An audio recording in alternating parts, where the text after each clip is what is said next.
gente! Começando mais um programa Conversa de Preta aqui no nosso canal da Cidadania, a TV Quirimurê, a TV que a gente se vê, né? Você tem se visto na TV Quirimurê? Pois essa é a nossa intenção, que você se veja, né? E todos os sábados a gente está aqui para se mostrar, Conversa de Preta. Cada sábado eu trago uma mulher maravilhosa, eu trago uma mulher com histórias incríveis, com mulheres fortes, guerreiras, com dores e alegrias, mas seguindo à frente, né? Aqui é esse espaço Conversa de Preta. E aí dizer para vocês que segunda eu volto com reprise às 21 horas, tá certo? Então, assiste sábado, avisa para amiga, avisa para vizinha, para o amigo, assistiu Conversa de Preta, gente. Olha, e para dizer a verdade, hoje eu trouxe mais uma outra mulher preta, potente, poderosa, cheia de arte, cheia de manha, polêmica, adoro. Laísa Ajulepá. Eu acho que eu acertei o nome dela. Acertei a minha. Ojulepá, tá vendo? De olho. De olho. Ah, Isso. tá de olho. Olha só, ela é multiartista, mãe negra, lógico, tinha que ser periférica, uma de nós, né? De religião de matriz africana, iniciada há 8 anos para o orixá Exu. Rapaz, não é brinquedo ela não, viu? Não mexe com ela que ela não anda sozinha. Mulher, tudo isso e muito mais, né? Eu não vou contar seu livro aqui, que você mandou um livro para mim, que eu tenho certeza que você vai falar. Sim. Mas eu já agradecer pela sua disponibilidade de vir até aqui. Gente, ela mora em Santo Amaro. Ela atravessou a cidade para chegar até aqui nesse estúdio para a gente estar aqui conversando, né? Te agradecer e já te perguntar de onde vem essa coragem toda, né? Porque nas redes sociais você bomba e ao mesmo tempo você é polêmica. Sim, porque você trabalha com seu corpo, né? Sim. Seu corpo negro, gorda, vamos dizer assim, Sim. né? Tudo isso que a gente coloca para fora. Como é que é isso? Como é que você consegue? Então, eu tenho que contextualizar essa história Por favor. toda.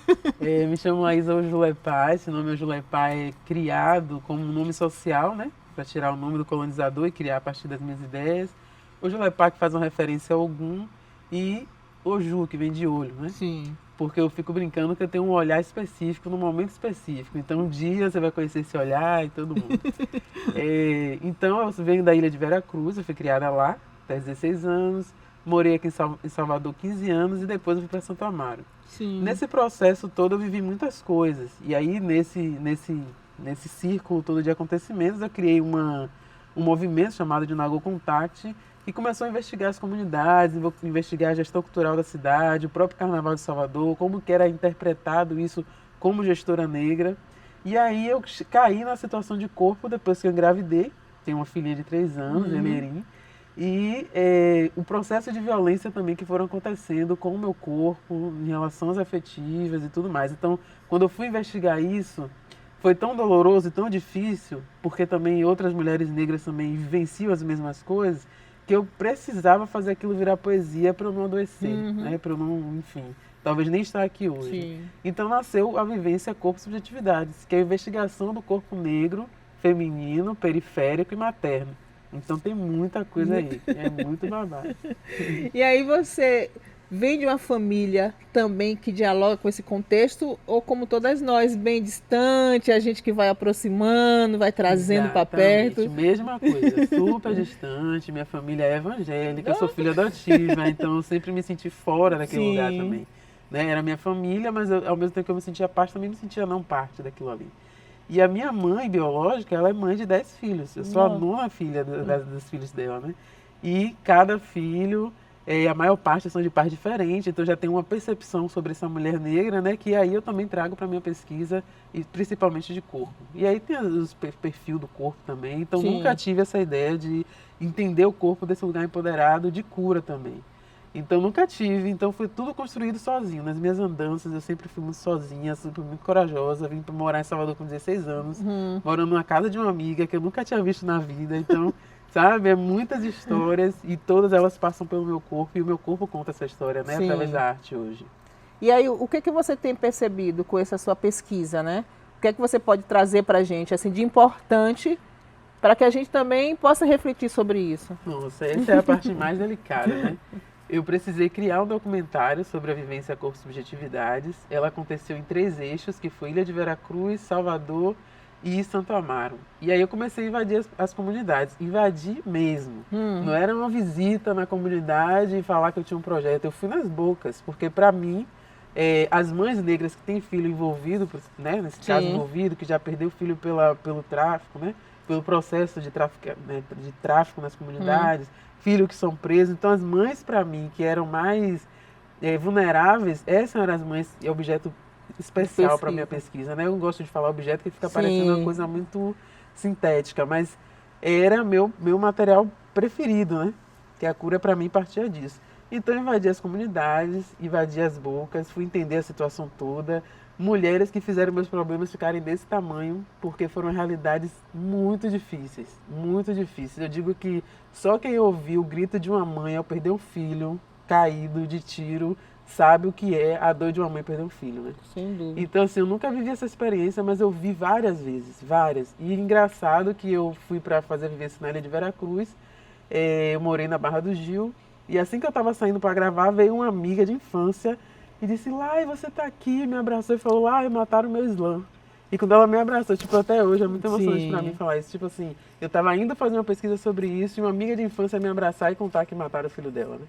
Então, quando eu ouvi aquilo ali, ao mesmo tempo que para mim Exu estava me dando uma láfia dessa busca, mas também foi mais uma dor que eu digo, não, chora aqui, porque uma hora isso aqui vai se transformar em outra coisa, a gente não vai trazer Islã de volta, mas a gente vai construir outras realidades pra gente, né?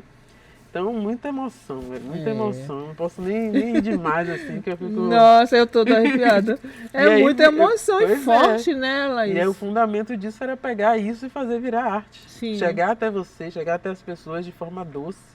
Né? Então, por isso nasceu a performance Corpo de Atividades, que eu danço, que eu canto e estar ali para ver aquilo ali é mais poético do que doloroso. Né? Mas quem é mulher preta sabe do que eu estou falando. Com certeza. Sabe as referências daquelas coisas ali, né? Com certeza. Então é desse lugar. E aí você leva para o Instagram, né? Porque eu te conheci no Instagram, vendo as suas performances lá e tentando também entender, ao mesmo tempo me fascinava, né? Pela sua coragem, né? Mulher preta, gorda, e eu digo, meu Deus, eu ficava lá sempre olhando e tentando entender o que é que você queria trazer, né? Mas aí a gente vai conversar isso daqui a pouco. Vamos parar um pouquinho. Gente, fica aí, viu? Porque, rapaz, conversa de preto é demais. Eu sou apaixonada por essas mulheres. Fica aí que eu volto já.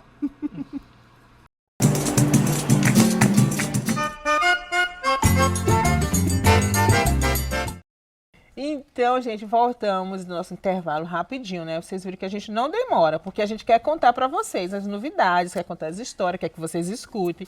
E falar com essa mulher aqui, gente, realmente é muita emoção, né? E a força que ela nos transmite, o que ela traz pra gente é muito sério, porque isso é constante, isso está no nosso cotidiano, né? E a gente precisa transformar essas dores. E é muito difícil fazer isso. Você realmente é uma, vamos dizer assim, tem essa missão, né? Que bom que tem você aí pra trazer isso pra gente, né? E aí eu te vendo no Instagram e eu fico me perguntando da onde vem essa força e, acima de tudo, a coragem. Porque tem que ter coragem, porque o Instagram é uma infinidade de pessoas e pessoas de todo tipo, né? Pessoas que vão dar um like legal, que lindo, e as pessoas que vão vir querendo nos humilhar, né? Xinga a gente, não entende, né? Por isso que eu te trouxe aqui para você explicar. Eu digo, eu vou trazer ela no meu programa para me explicar que história é essa. O Instagram ele é perverso, a gente tem que ter muito cuidado com o Instagram. Minha conta é privada. Então, a minha ideia é pesquisar o meu ambiente. As pessoas que me cercam, o que é que elas acham sobre esses temas que eu trago. Então, ultimamente eu encontrei uma cantora de pagode e que ela traz uma linguagem completamente ligada à comunidade sobre o corpo, né? E sobre a liberdade da mulher, sexualmente falando também. Então, quando eu coloco, primeiro que além de fazer essa pesquisa da minha comunidade, né, as pessoas que me cercam, porque para mim eu tenho que estar confortável em casa. Se as pessoas que me cercam, as pessoas que se dizem negra, ativista, elas estão me vendo do meu lugar de trabalho e elas respeitam o que eu estou fazendo, aí sim eu posso prosseguir, porque eu vivo em Ponte, eu sou uma comunidade. Então é mais para pesquisar as pessoas do que extremamente me expor, né? Mas também tem a questão de corpo, que eu sempre fui traumatizada com o meu corpo. Na verdade, depois que eu terminei um relacionamento, eu comecei a entender meu corpo de um lugar. Eu terminei um relacionamento e perdi um bebê. Então eu fiquei com um corpo diferente do que eu conhecia. Então foi muito difícil olhar no espelho e aceitar aquele corpo. Foi muito difícil. Então eu falei assim, bom, eu só vou aceitar meu corpo. Na verdade, a minha forma de aceitar meu corpo foi começando a dançar. E dançava e, enfim, meu corpo não é tão rígido, né, como os corpos malhados e tal. Então, quando eu via meu corpo balançando, eu ficava com mais vergonha ainda, mas isso eu não vou desistir, eu vou fazer uma performance em cima disso. E aí fui conversar com outras mães que também tinham corpos totalmente fora dos padrões e tal. E aí eu falei assim, beleza, então agora que a gente entende que a questão de corpo também é um processo de liberdade, até onde vai essa liberdade? Então eu tinha vergonha de várias coisas, várias. E tudo que eu fiz foi para me desafiar. Sim. Então quando eu tirei a roupa, mostrei minha bunda, né? Dancei pagodão mesmo, porque na época também, quando era na infância, eu dançava nos paredões. Na Sim. época nem era paredão. E aí eu mostrei o corpo mesmo, as impressões das pessoas sobre aquilo ali, recebi as mensagens no direct falando daquilo ali, e aí eu confrontava as pessoas, sim, mas você não fala de liberdade? Né? A gente tem um monte de mães aprisionadas a partir do corpo, e não tem nada melhor, né? Não fala do psicológico do negro, que é extremamente colonizado, mas e o corpo ainda é pior, porque essa postura de hoje estar aqui conversando com você, ela não existia, eu não conseguia nem falar meu nome, e falava assim, né, com vergonha atrás dos dentes. Então imagine, né, quando você aceita o seu corpo e dá liberdade a ele, a liberdade que você quiser. Para mim, foi expor, foi dançar mesmo de biquíni, de calcinha, e para outras pessoas deve ser outra forma, mas Sim. o corpo é o primeiro a se libertar, né? Então, se Sim. você liberta o corpo, você liberta todo o resto. Então foi desse lugar, pesquisar as pessoas e me experimentar enquanto estado de liberdade mesmo. Sim. Que é realmente uma potência, né? Uma potência. Você vê quando você consegue se libertar, dançar, Sim. e você destrava tudo. Tudo. Eu trato a minha filha de outra maneira, ela entende o corpo, tanto o corpo masculino como o corpo feminino de um outro lugar, né? Então a gente tem hábitos em casa para fortalecer essa coisa da liberdade do corpo, também com respeito e também com cuidado. Sim. Né? Porque não é também poesia, né? Sim. A gente tem os devidos cuidados, mas é desse jeito. E aí você também traz também essa performance para o seu corpo através das suas tatuagens. Sim. Que também, lógico que você não tatuou por tatuar, sem dúvida nenhuma. Não. Estamos falando aqui de laser, não é qualquer uma. E aí, qual o significado das suas tatuagens, assim? Quando você tatuou, qual foi a ideia?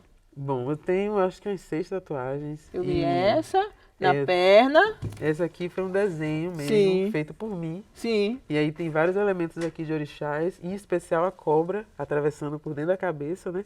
Que estava ligado a uma situação que eu estava vivendo naquela época. Sim. Essa aqui é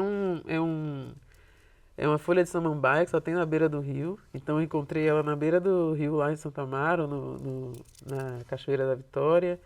Essa daqui foi em homenagem ao meu filho. Eu tive um filho que faleceu com 7 meses na barriga e foi uma história bizarra para mim, muito difícil. E eu falei assim, eu só vou conseguir esquecer você depois que você tiver tatuado no meu corpo, né? E eu escolhi esse episódio de Kirikou, porque Kirikou fala na hora que ele sai da água, né? Ele se afoga, então ele volta para a mãe, vivo já, e segura a mãe e fala, mãe, venci. Né? Então, assim, para mim, a passagem de Laro tinha muito mais significado, né? Do que... então, tenho borboletas, que as borboletas são por paixões mesmo, então se eu pudesse... Tava cheia. De borboleta. Tem essa Ankh, né? Que é uma cruz ansata, que tem a ver com... a união feminina e masculina. O tempo todo eu falo de feminismo negro, mas o feminismo negro integrado, né? Porque nós, sem os homens negros, também não somos comunidade. Sim. E eu fiz também como simbologia do meu último casamento, que a gente também leva isso porque nossa filha é o nosso casamento, né? Então a gente eternizou isso. Então nenhuma tatuagem. E essa da mão. Essa da mão é especial. Deixa eu ver da mão. Ah, sim. Dos dedos aqui. Sim. E aí essa tatuagem aqui, ela foi feita com uma técnica chamada hand poker. Que é a agulha enfiando ali, ó. Não é aquela maquininha que faz rapidinho, né? É uma técnica indígena. Sim. E aí fica ali o tempo todo. Então aqui levou umas 4 horas para fazer isso daqui. E é uma referência a Exu, né? Eu tenho um pensamento muito falocêntrico, não sei se é essa a palavra, mas muito ligado ao falo, né? Por conta dessa ideia mesmo da potência de Exu, através do falo, as cabaças e tudo mais. É um mundo muito gigante aí pra mas a gente quer saber, né, gente? A gente quer saber. É isso. Conversa de preta é isso, né? Exato. Eu fiz ligado a Exu, né? Que tem muito essa coisa da dualidade feminino e masculino muito misturada. E que é o orixá do seu ori. O do meu ori, foi iniciada. Foi iniciada, né? como é isso? Eu sei que não detalhes, mas Sim. como é que você sente essa força de Exu na sua vida? Desde criança. Desde criança. Desde criança. Eu acho que desde que eu me afastei da minha mãe biológica para ser, né, para uma família adotiva, que eu acho que o que ela me deu assim na sacolinha, para eu não me perder, para eu não, Sim. né, esquecer do meu caminho de casa, foi esse Exu, porque desde nova tem vários enredos de infância que se a pessoa lá em casa, o pessoal não fosse evangélico, ela ia dizer, essa menina é de Exu. Porque era várias coisas, né? Com 7 anos eu disse a minha Não, mãe, fica aí que a gente vai de novo ali parar um pouquinho. Viu? eu disparo, né? Ah, não. A gente vai parar, a gente volta para ser cinegrafista.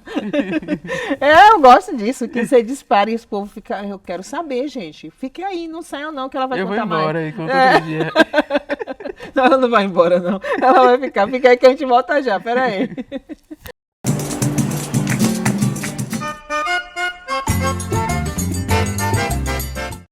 Oi, meu povo, a gente voltou pro nosso último bloco. O programa já daqui a pouco acaba, né? Rapaz, eu conversar com essa mulher, como todas que vieram aqui, não dá vontade de parar de escutá-las, né? E aí a gente tava falando com a nossa amiga do nosso grande orixá, que é o seu Exu, né? E aí, como é você sentir essa energia, essa força, lidar com isso, como você estava contando, né? Que você... Conta pra gente. Então, né? Agô, viu? Agô.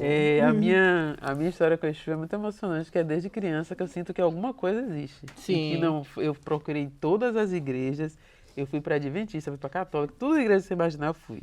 E não encontrei nessas igrejas. Até que um dia eu fui numa festa de caboclo e alguma coisa me chamou assim, eu disse, eu acho que é aqui. E aí fui fuçando o candomblé, fuçando. E assim, Exu é maravilhoso, Exu é um pai incrível. É a essência de tudo isso aqui que a gente está fazendo, é a essência da nossa vida, que dá movimento ao corpo, é que faz com que tudo aconteça. Mas ele é complexo também, e é dessas complexidades que eu venho. E assim, o processo de iniciação para mim foi o renascimento, como é, na verdade, Sim, o renascimento. pra todas nós. Mas eu estava realmente à beira do... Eu fiquei a 1 metro de um ônibus em movimento. Foi E mesmo. eu realmente não sei como eu saí da frente desse ônibus. Então, e foi dias antes de fazer santo. Então eu falei assim, eu tenho um propósito, vou levar minha vida a sério, porque eu vou seguir esse negócio direito, né? Então fui iniciada e passei todo esse processo de iniciação também. O processo de 1 ano de resguardo também foi bem delicado, muitos aprendizados. Mas depois que eu fui entendendo e pesquisando, entendendo o que era esse Exu na minha vida, as coisas foram, né, caminhando bem, assim, me dando muita saúde mental diante de tantas coisas que a gente vive. Muitos novos caminhos. Minha ida para Santo Amaro também, no dia que eu passei aquele trilho do trem, né, que você entra na cidade, tem um trilho do trem, você tem que pedir algum para entrar ali, você não vai entrar de qualquer jeito, Santo Amaro não entra de força, qualquer né? jeito, não. Pois é, então depois que eu entrei em Santo Amaro, eu consegui ver a minha vida de outra maneira. Então foi aí que eu criei a performance, foi aí que desenvolvi o projeto na universidade e comecei a ver a minha história de vida como uma potência, né? Não só um sofrimento, não só desafios, mas potência. E potencializei outras mulheres também. Então, o Exu na minha vida é tudo que eu tenho, né? Eu tenho uma filha, que é a única família biológica que eu tenho, existente perto de mim assim. Mas Exu é tudo que eu preciso para existir. Eu não consigo, não existe, não tem como não respirar Exu. Para mim é todo dia, na minha casa, no meu lugar, todo lugar que eu vou.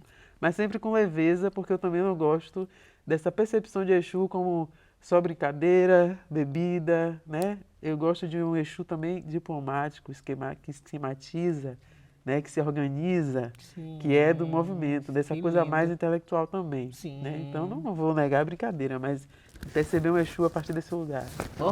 Importante essa sua fala. Sim. Muito potência também, né? Porque ele também é essa coisa da comunicação, né? O ser tranquilo também, quando precisa, exatamente. Né? Estratégico. Exatamente, né? Porque ele tem vínculo com o Iemanjá, né? Ele vai se moldando e sabedoria muito especial. Nossa, Laís, que força, viu? Que potência. Assim, eu fico muito feliz em ter... Foi ele mesmo, né? Achei. Foi o próprio Exu que usinou no meu ouvido, porque eu comecei a seguir do nada, assim, né? Que não existe nada, né? Sim. Porque vi uma performance e vou seguir ela. Eu conversa de preto e te segui. E aí um dia eu tava olhando de que o rapaz... E pensava que você morava em Salvador. Pois é. E ele buzinou, traga ela. Leva ela no seu programa.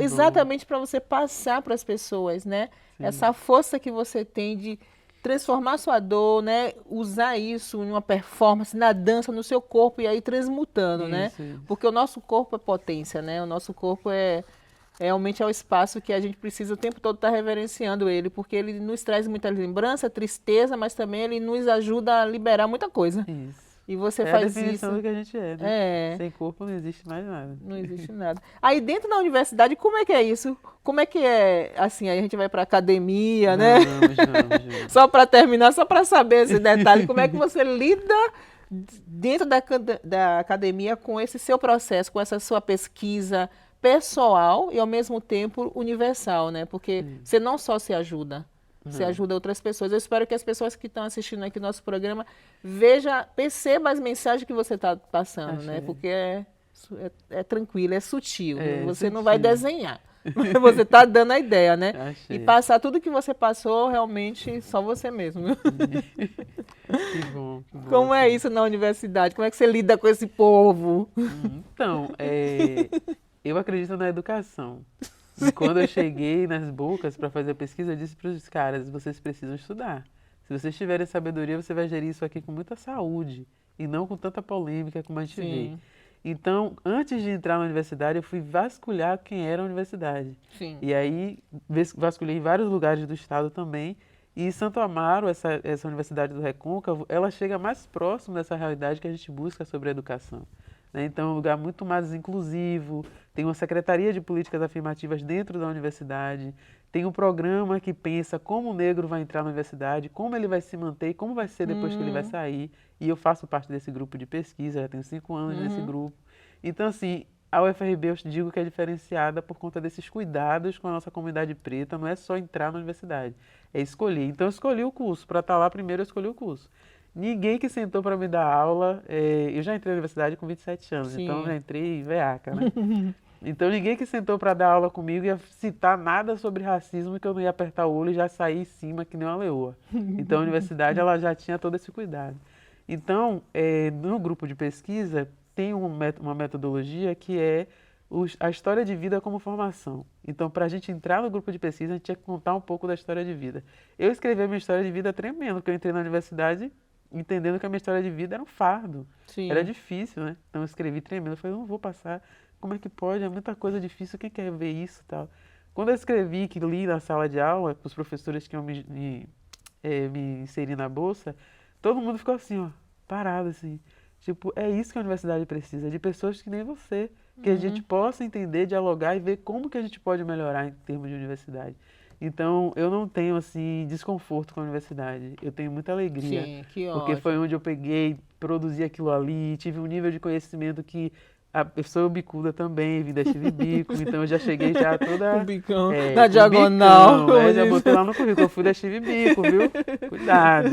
E aí, entendeu? Fui deslanchando no processo. Então a universidade é uma parceira para mim, né? Sim, que Me ótimo. evoluiu enquanto pessoa, enquanto acadêmica, enquanto mulher preta, em vários aspectos. Então, que bom, né? Que entrei na universidade bicudas, pra frente. Pra frente. Com o bico da diagonal, como diz Vilma que Reis. Aí só pra gente concluir, eu não sei se você pode falar, mas você também veio com todas as suas armaduras, Sim, né? claro. Se você puder dizer pra gente o que significa, porque você é uma mulher multiartista, então, por favor, explique pra gente. Então, aqui dentro eu guardo meu lequezinho, né? Que eu fiz meus 8 anos de axé. Então, eu guardo meu lequezinho aqui dentro. E aqui fora foi um acessório também que eu fiz pensando em Exu, para fazer a performance. E eu usei esse acessório no dia da performance. E que algumas pessoas chamam de body chain, que quer dizer corrente de corpo. E eu tenho um negócio chamado Mercado Nagô, que é para falar de dinheiro, mas é também para falar de trocas. E aí, eu não gosto de usar essa palavra corrente de corpo, porque não combina. Preta, corrente, corpo. Eu chamo de joia de corpo mesmo. Sim. E eu tirei a vogal da palavra corpo para poder tirar o gênero da palavra para a gente pensar corpo enquanto corpo antes de falar de gênero.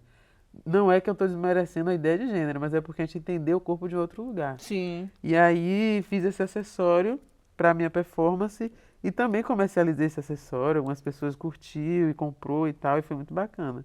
Então, eu sou uma mãe preta no mercado, né, lutando pelo meu bem-estar. Então, tenho várias formas de gerir essa coisa da gestão financeira na minha vida. Sou afrogestora cultural, então espero também operar na minha área, né, porque eu vou me formar em cultura. Então espero também estar nesse ambiente da cultura e com respeito, né? Porque a gente sabe também que a mulher preta passa várias questões nesse universo. Então é isso, é o meu fechamento de corpo, mas também estético, para me deixar que lindo. Maravilhoso. E aí, se alguém quiser, tiver interesse, não só esse, mas outros, onde encontra? Na página Mercado Nagu, Mercado Nagu, que é o Mercado do Nagu Contact, então @Mercado Nagu, e lá tem várias coisinhas, parcerias com várias coisas de mercado bem chu mesmo, né? Sim, de mercado, tudo encontra lá, de tudo. Mas... Fotógrafo, dançarino, tudo. Arte, acessório, então é isso. Certo. E aí, para encerrar mesmo o nosso programa, qual mensagem você deixa para o nosso público, para as mulheres e homens que estão nos assistindo? Com certeza estão tão emocionados quanto eu estou, né? Eu digo, rapaz, que acerto, viu, trazer essa mulher aqui. Como todas que eu trouxe aqui, você também realmente brilhou, né? E para mim eu fico muito feliz e que você continue realmente fazendo sua performance. Eu vou continuar assistindo, te vendo. E as pessoas também que quiserem ver tudo isso que eu estou falando aqui. Ó, gente, aguarde as emoções, é coisa forte. Pode dar seu endereço. @Nagu Contact, vai sair o documentário dessa performance. Mensagem que eu poderia deixar de mensagem. Cuidem mais das mães pretas, cara. De verdade, principalmente quem tem a ancestralidade Nagu, né, a ancestralidade africana, que cultua a comunidade africana, cuide, tenha mais cuidado, porque a gente passa cada coisa para manter o sorriso, para manter as crianças bem. Cuidem das crianças pretas, que elas precisam da gente. Então, essa é a mensagem que eu deixo, né? Bem mãezona. Bem mãezona. Eu só agradeço, minha irmã. Gratidão. Manda o pé pelo convite. Você também por ter vindo, viu? E a gente tá juntas sempre. Com certeza. E é isso, gente. Conversa de Preta é essa emoção, né? Nós, mulheres pretas, a gente realmente... somos demais. Um beijo no coração, segue a gente, sábado eu volto e segunda-feira às 21 horas, assista a nós.